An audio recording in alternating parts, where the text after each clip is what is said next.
Hey Sandy, how are you doing? I'm good. That's good. You ready for your basketball game today? Yeah. I say so. You say so? Mm-hmm. Okay. We can just take your ankles like we normally do. You good? You're just kind of all over the place. Yeah. Okay. We'll take your ankles like we normally do. You're going to go out there and crush it, and then I'll come out there in a few minutes after warm-ups, and then we'll get started, okay?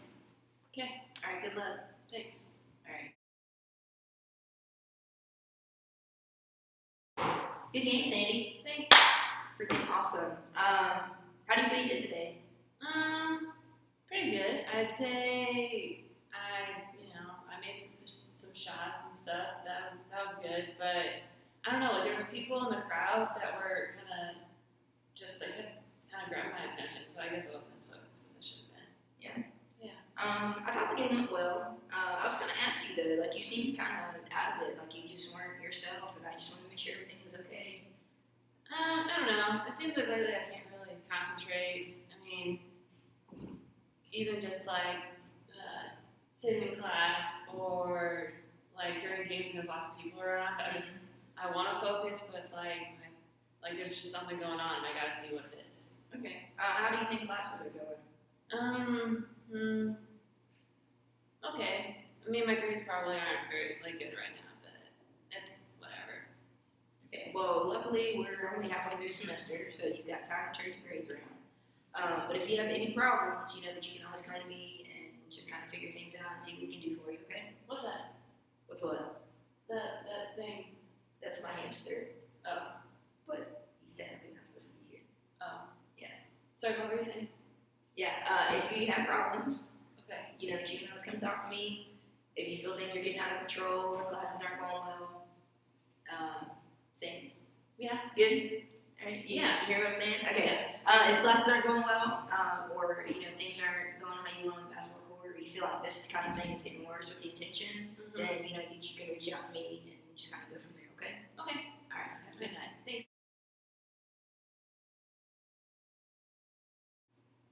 Hey, Miss Collins, how are you doing? Good, how are you? Good. I've had some concerns about Sandy. She seems to be kind of not herself on the basketball court, and I just wanted to see if you've noticed any odd behavior, any odd things in the classroom. I have noticed that she's been able to pay attention in class. She's excessively tapping her desk and everything, and she's been having trouble reading the stories that are assigned because she says she can't pay attention to them for that long. Okay. I've been noticing the behavior. I'm going to reach out to her parents soon.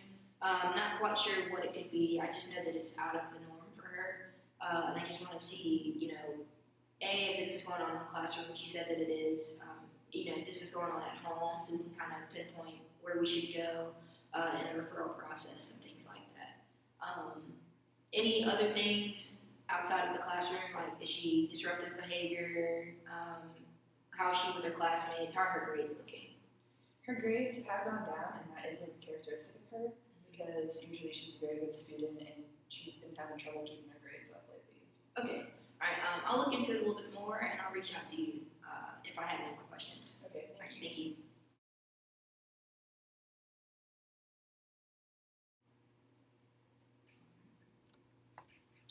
Hey, can I speak to Miss Jenkins, please? Hey, how are you doing? This is the athletic trainer at London High School. I was just calling about Sandy. She seems to be doing well in school, but I have noticed some odd behavior with her lately. When she's at basketball practice or at games, she tends to have attention problems. Like she's paying attention, but she's kind of not there. She seems to be very disruptive in class. I've talked to some professors here at the high school, and they said that her classwork is going okay, but it could be better. It's not like her normal self. And I just wanted to see how things were going at home. Have you noticed any odd behavior from her? Okay. Well, if you'd like, this is my personal cell phone number. I can send Sandy with my personal email for you. That way, if anything changes or you notice anything, you can get back to me, and then we'll just kind of go from there. Okay? Have a good night. Bye.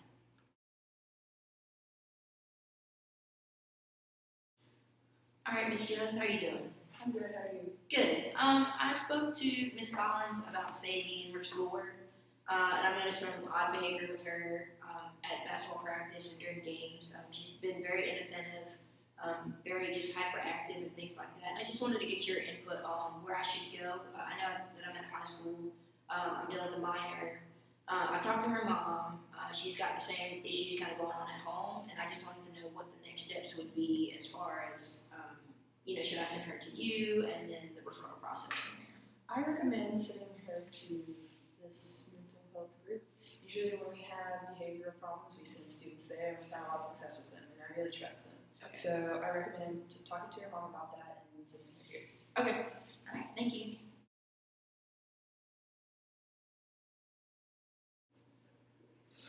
All right, Sandy. So I've talked to your mom. I've talked to the guidance counselor, your coach, and I think after everything that we've talked to, if you're on board, actually with the guidance counselor, I would like to refer you for the behavioral things that you've had going on, just to make sure and keep those things out of the way.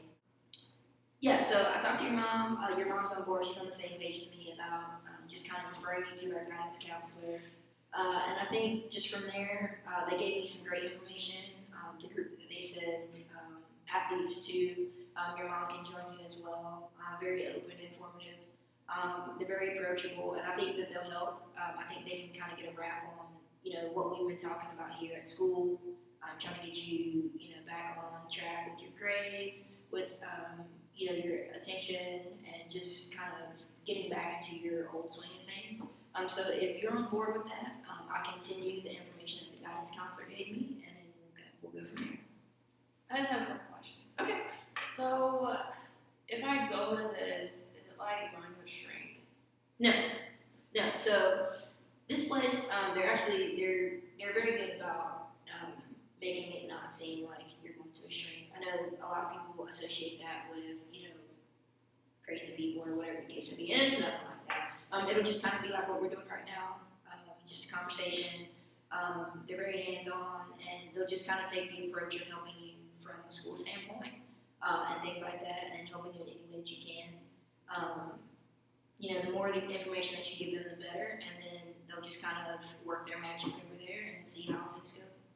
So, is there something wrong with me? No, there's nothing wrong with you. I would never, say that or anything like that. We just noticed from your parents, from the guidance counselor, and your coaches that things have been off behavior-wise. So you seem to, have issues with paying attention, or your English teacher mentioned you had problems reading the stories that she had just from, having to pay attention for long periods of time. And that's not a problem. People have that all the time. We just want to make sure that we keep a wrap on things and that it doesn't get worse. That way we can, help you progress and kind of get back to your normal self. Okay. All right. Here you go. Thanks. You're welcome. I'm leaving that in there.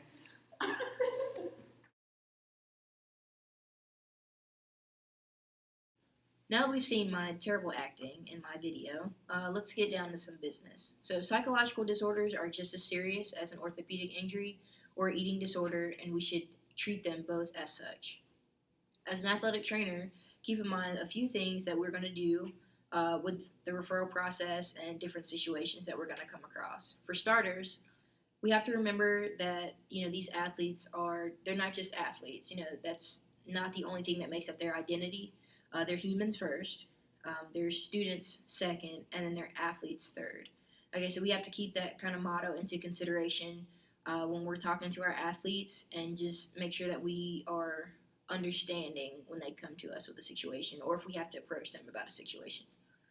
We want to provide that non-judgmental environment, so we want to make an environment where they can come to us at any time, they can talk to us with anything that they need, whether it's something minor or whether it's something as serious as psychological disorder, eating disorder, etc.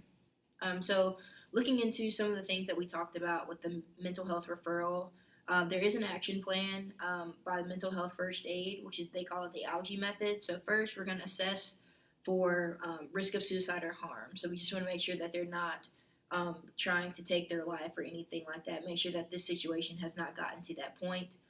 Next, we're going to listen, like I said, with that non-judgmental environment, and we're going to listen without putting any judgment on what they're saying to us. So Everybody has a story, and that could be, what kind of transitions as to why something's happening for them. So we need to listen to the story full heartedly and understand where they're coming from, and not judge them on where they're coming from. The next thing, we just want to give reassurance and information. So let them know, hey, I understand. I'm glad you told me, and take in that information. Repeat that information back to them. Let them know that you're, doing that active listening, and that you're paraphrasing, and you're not just taking it in one ear and out the other. Okay, that's very important, and you want to encourage them, with the appropriate help. So we should already have that help set in place in our protocols or our EAP for this situation. So make sure that you recommend them and refer them to the appropriate person with the appropriate situation. And then you want to encourage self-help and support strategies. So we've learned a lot of coping strategies in our mental health class. Incorporate those. Incorporate, them wanting to, they should do this for themselves, to get better for themselves, not for other people, and things like that. Also, as an athletic trainer, we should have procedures set in place. So just like with that Adhd method, where that's kind of an action plan that we can use, we want to have kind of like an EAP or a guideline set up for our athletes if we ever have a situation like this. A, it'll help it run smoothly, and B, you'll know the steps that you can take. Obviously, it can be unpredictable with how the athlete may answer the questions, but you can still have that set in stone to have that guideline to go off of. And also, to make this process easier, when you're introducing your counselors, your psychiatrists, etc., go ahead and introduce them as your sports med staff. Have all of your staff there. This helps take away that stigma that there's something wrong, or I have to go to this person, so there must be something going wrong. Introduce them with your health staff, your medical health staff, and then this helps them kind of bridge that gap between the stigma of, oh, it's a psychological disorder, and then they can be more willing to come